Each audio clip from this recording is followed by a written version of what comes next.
Just ఇప్పుడే అబ్బవరం అన్నయ్య నటించిన చైనా లవ్ స్టోరీ చూడడం జరిగింది. కరడుగట్టిన ప్రేమికులు సైతం జీర్ణించుకోలేని లవ్ స్టోరీ ఇది. ప్యారలల్ యూనివర్స్లో కూడా ఇది సాధ్యం కానే కాదు. ముందుగా స్టోరీ తెలుసుకుందాం.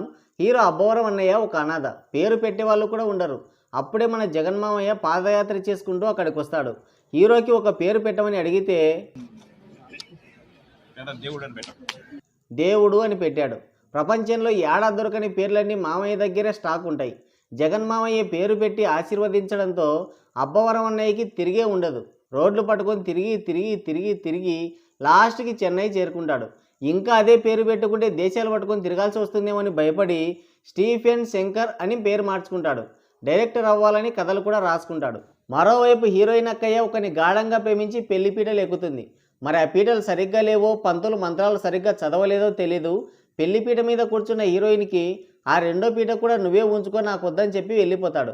పీట మంచి చేయిస్తా, ఎలాంటి పీట కావాలో చెప్పు, కూర్చొని మాట్లాడుకొని మంచి పీట చేయించుకుందామని ఎంత బతిమాలినా వాడు వినిపించుకోకుండానే వెళ్ళిపోతాడు. దాంతో హీరోయిన్ అక్కయ్య డిప్రెషన్లోకి వెళ్ళిపోతుంది.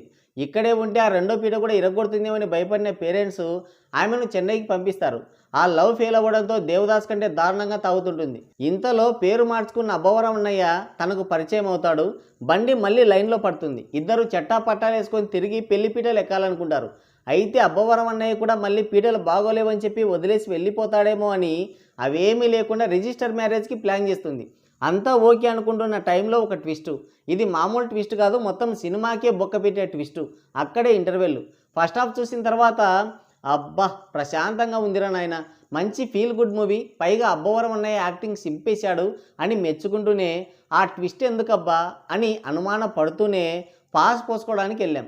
మొత్తం ఫుల్ అయిపోయింది. థియేటర్లో ఇంతమంది జనం ఉన్నారని ఈడికొచ్చిన తర్వాతనే తెలిసింది. మనకి ప్లేస్ దొరికి పోసుకునే లోపే సెకండ్ హాఫ్ కూడా స్టార్ట్ అయింది. వాడు సినిమా తొందరగా వేసాడా, నాకే ఎక్కువ వచ్చిందో తెలియదు. ఏం జరుగుతుందో అన్న ఆతృతలో సగం పోసి సగం తర్వాతకి దాచుకొని లోపలికి వెళ్ళాం. అప్పుడు అర్థమైంది అసలు సీసలైన రాడ్డు సెకండ్ హాఫ్లో పెట్టారని. ఫస్ట్ హాఫ్లో మంచి ఎమోషన్ ఉంటుంది, కానీ సెకండ్ హాఫ్లో గుండు సూదితో గుచ్చుకున్న ఎమోషన్ రాదు. సెకండ్ హాఫ్లో ఒక సాంగ్ ఉంటుంది, అది స్టార్ట్ అవ్వగానే జనాలు బయటికి వెళ్ళిపోతున్నారు. ఇంటర్వెల్లో సరిగ్గా పోసుకోలేదేమనుకున్నా, కానీ బయటికి వెళ్ళినోడు మళ్ళీ లోపలికే రావట్లేదు. అది పరిస్థితి. ఫస్ట్ హాఫ్ లవ్ స్టోరీ పెట్టి సెకండ్ హాఫ్ హర్రర్ జానర్లోకి షిఫ్ట్ చేశారు.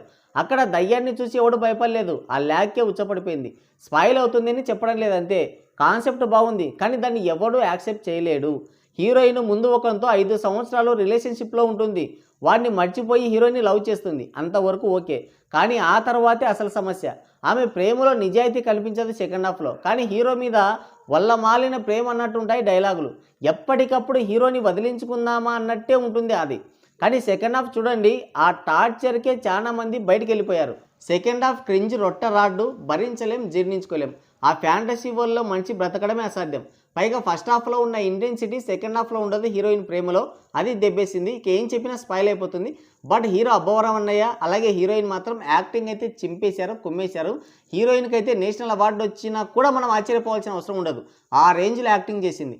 ఓవరాల్గా సినిమా ఎలా ఉందంటే ఇది చెన్నై స్టోరీ కాదు, చైనా స్టోరీ. చూడాలో వద్దో మీరే నిర్ణయించుకోండి. మేమేం చెప్పాం అని అంటున్నారు మన టేట్ పండితులు. మరి మీరేమంటారు కింద కామెంట్ చేయండి. సో గైస్, ఇది వీడియో. మరో ఇంట్రెస్టింగ్ వీడియోతో మళ్ళీ కలుద్దాం. Thank you, take care, bye bye.